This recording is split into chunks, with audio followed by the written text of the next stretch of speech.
membre du mouvement FRAPP France Dégage. Guy Marius ñu génn un peu par rapport ak Covid 19 beeg retombées yi nga xam ne ànd na ak moom ñu wax nag fu mu toll nii par rapport ak franc CFA ECO nga xam ne mun nañoo jàpp ni depuis 1945 mu ngi si pays d'Afrique de l'Ouest mun nañoo jàpp ne franc CFA bi am na fi 75 ans yéen nag ngeen bokkoon si ñi nga xam ne yéen a njëkkoon di xeex lii di franc CFA mun naa jàpp ne si atum 2017 ba tey yéen a ngi si xeex tey ngeen dégg la porte-parole française Sibeth Ndiaye le 20 mai bi ñu génn muy wax xamal ne fu mu toll nii franc CFA dina jóg ECO toog ban jàngat ngeen am si loolu est-ce une victoire pour vous. benn bi mooy ñun bi ñu commencé xeex franc CFA ak léegi yàgg na. En réalité 2017 précisément octobre 2017 benn mooy xëy na jéego bu mujj bi ñu teg ci xeex bi ñuy xeex franc CFA. Octobre 2017 la ñu lancé effectivement benn campagne bi ñuy woowee pour la souveraineté monétaire France dégage. maanaam ngir Afrique am moomeelu boppam maanaam souveraineté moomeelu boppam ci kopparam. France ci biti France na génn ci lépp lu laalee suñu koppar ndaxte moom France kat ànd ci ak yeneen réew yu ñuy woowee réewu tugal yi ñoom fi ñuy nasee di nocci ci wàllu koppar Chine du fa toog États-Unis du fa toog Australie du fa toog Afrique du fa toog donc luy ndeyu ñun bu ñuy nas di nocci ci wàllu koppar France war a toog wala keneen war a toog donc ñun nanguwuñu loolu ñaareel bi mooy dañoo namoon suñu ay xànjar suñu ay billets ñu koy defaree fii Afrique ñu bàyyi di ko defaree France ñetteel bi mooy koppar gi nga xam ne moom la ñuy woowee suñu réserve de change te France téyel ñu ko alalu golo ca lex ba waaw ñun mën nañ dencal suñu bopp nañu dencal suñu bopp nañ ko jëlee foofu indi ko fii Sénégal donc France na génnee loxoom ci liy defar suñu koppar na génnee loxoom ci denc suñu réserve de change na génnee loxoom ci teewaayu ay ndawam ci suñu conseil d'administration de banque centrale. moo taxoon kon loolu la ñu yokkoon di ko xeex xeex boobu nag am doole fii Sénégal am doole ci Afrique ak ci àddina bi moo indi président Macron moo indi suñu président yi xam ne waaw mbir mi moom amul pexe. waaw da ngeen di nangu li ndawu Afrique yi def wala kon dina ñaaw en fait ci yéen. léegi nag ñoom waaw dañoo bëgg a wéy ci nax ñu en réalité ñun xam nañ ne ndaw yi jigéen yi askanu Afrique yi fii ak ci diaspora bi mobilisé wuñu dañoo taxaw temm ngir jëlee fi nooteel bi nga xam ne moom la ñuy jaarale ci franc CFA nooteel bi dafa doy. léegi nag naam am nañ doole. naam ñii xam nañ ne mënatul wéy waaye ci jamono jii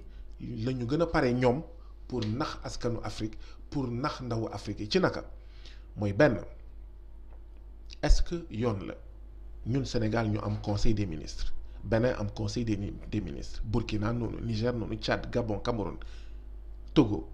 et cetera Mali du suñu ay conseil des ministres ñun moo ñuy xamal coppite yi war a am ci suñu koppar ñun ñu ne.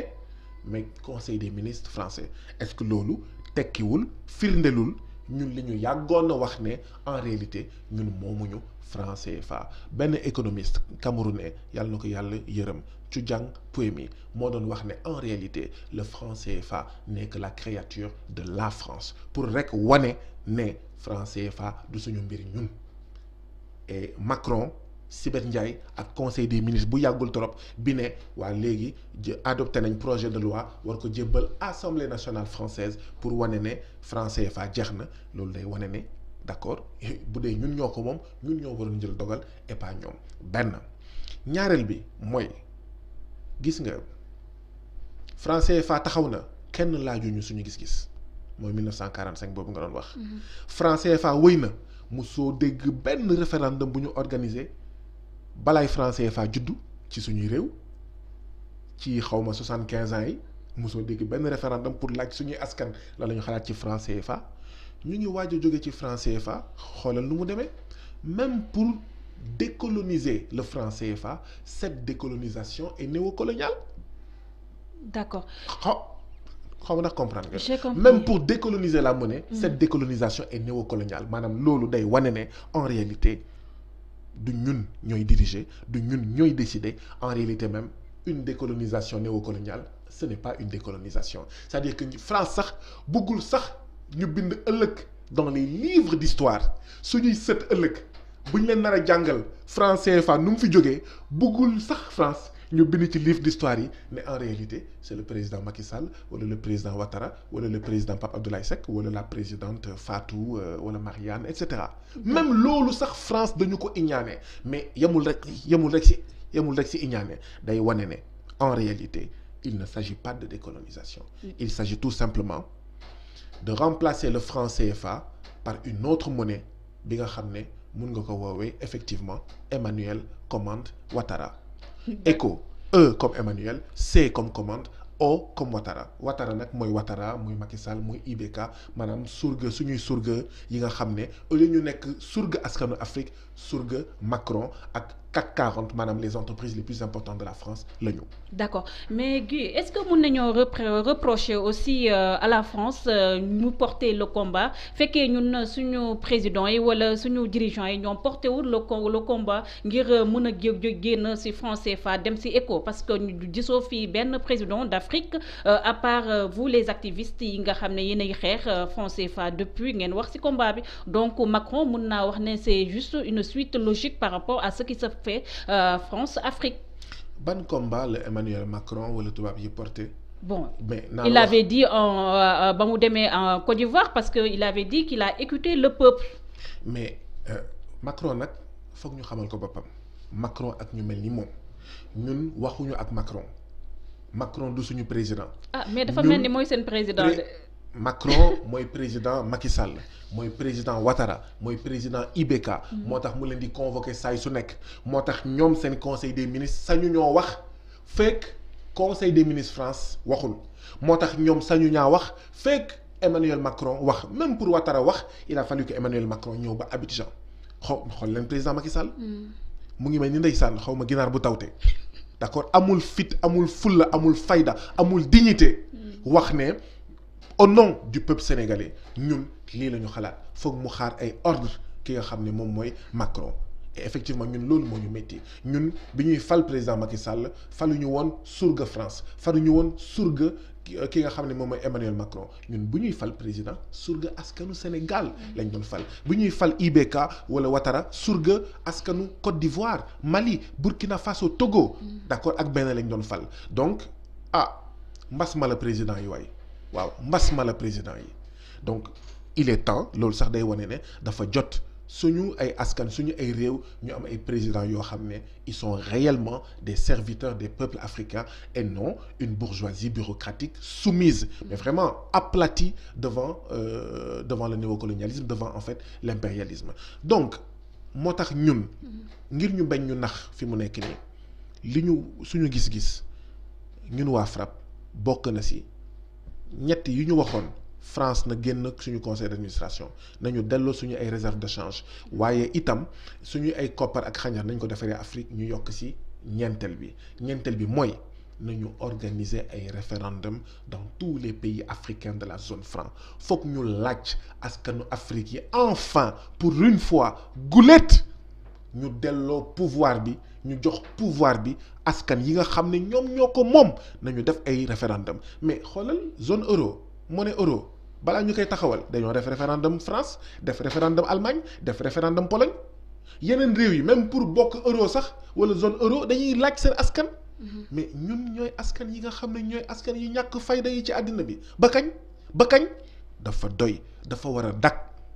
dakk dafa jot nag ñu ne pour la première fois depuis ñun bu ñu amee koppar depuis bu ñu génnee ci kori yi ndaxte amoon nañ ay koppar avant franc CFA mooy maanaam xor yi d'accord mooy les kori amoon nañ cette monnaie là avant le franc CFA mais ni ñuy dugg ci franc CFA ba tey jii nii musuñu consulter les peuples africains ñun nag waa FRAPP dañoo jàpp ne tey jii nii président Macky Sall président Ouattara président xawma Talon wala IBK waruñu wax waaw mbaa déet Macron te consulté wuñu fu mu nekk nii notre avis compte moo tax d'ailleurs ñi ngi wax lu leer nañ ñun waa FRAPP France Dégage dinañ xool de la même manière que tey jii nii ci benn conférence de presse nous avons lancé une coalition des travailleurs et des populations en lutte ndaxte dañ leen di noot ñu ngi xool naka la ñuy tabaxee benn coalition boo xam ne ci wàllu franc CFA bi la bëgguñu mu mel ni xawma accord de partenariat économique yi nga xam ne amoon na processus de ratification musuñu ko waxtaanee ci benn assemblée générale pays Afrique de l'Ouest loolu nga foog ne dëgg la président Macky Sall yolom signature woyof signature loo ko jox mu signé trafiquant faux médicament mu signé ne gracier naa ko loolu la yolom signature def ñu naan déet mu ne jël naa décret pour jox woyu boobu nga xam ne moom mooy Franck Timis kooku mooy woyof signature nag président Macky Sall yolom signature nag président Macky Sall buñ ko seetaanee signature am boobu nga xam ne daf ko ñàkkal fayda te xamul ne c'est la signature des 16 millions de citoyens sénégalais foog ñu wax ko lu leer nañ ne ko du ñu nangu ci franc CFA bii ak ci beneen tomb boo xam ne am na fulla sur la vie des citoyens sénégalais yow rek nga décider économiste bi moo doon wax ne c'est dans la monnaie que se joue le destin de l'homme c'est dans la monnaie que se joue le destin de l'homme li muy tekki rek mooy lenn monnaie koppar du lu tuuti du lu ndaw koppar dafa am solo donc président Macky Sall na dem assemblée nationale na wax ak askan wi suñu proposition sax mooy na def référendum fan yii di ñëw képp ki nga xam ne ñoo bokk gis-gis ci ne franc CFA bi gars yi dañu fi bëgg a jëlee dugal ñu ci Emmanuel Commande Ouattara muy ECO képp ki nga xam ne d'accord ci loolu te sa gis-gis mooy jot na ñu am souveraineté ci wàllu koppar jot na nag ñu jox gëdd askanu Afrique yi ñu taxawal coalition boo xam ne ci nii wala ci naa président Macky Sall di nga def lu ñu bëgg ci koppar bi wala bokk nga dem dëkki France rek comme surga Macron nga jóge fi bàyyi ñu suñu réew dem jaamu soxla France ak entreprise u France fële ca France te bàyyi ñu ñun ñii ak suñu réew ñi nga xam ne jaamu soxla askanu Sénégal ak askanu Afrique moo ñu tax a jóg. d'accord mais Guy su ma la déggee sànq ba tey ngay wax di argumenté dafa mel ni yow si année de lutte yi nga